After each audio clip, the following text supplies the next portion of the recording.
हाय, मेरा नाम युवराज सिंह है।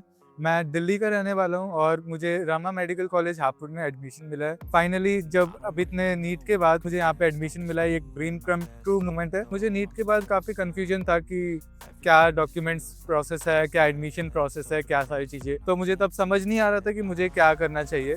तो किसी ने मुझे आरएम ग्रुप के बारे में सजेस्ट करा कि वो हेल्प करेंगे इस काउंसलिंग प्रोसेस में, और उन्होंने हर स्टेप पे मुझे अच्छे से एक्सप्लेन करा। वहाँ पे उनके नोएडा ऑफिस में जब हम गए थे तो वहाँ पे काउंसलर ने काफ़ी अच्छे से हमें स्टेप बाय स्टेप बताया कि कौन सा कॉलेज मुझे मिल सकता है, कौन सा मेरे लिए अच्छा कॉलेज है। और फाइनली अब आरएम ग्रुप की वजह से मुझे एक अच्छा कॉलेज मिल गया है और अब यहाँ पे चलता हूँ तो लगता है कि मैं फाइनली डॉक्टर बनने के एक स्टेप क्लोज पहुँच चुका हूँ। अगर आपको एमबीबीएस अब्रॉड या फिर इंडिया में एमबीबीएस में काउंसलिंग प्रोसेस में हेल्प चाहिए तो आरएम ग्रुप बहुत अच्छा ऑप्शन होता है जिसे आप कंसिडर कर सकते हैं।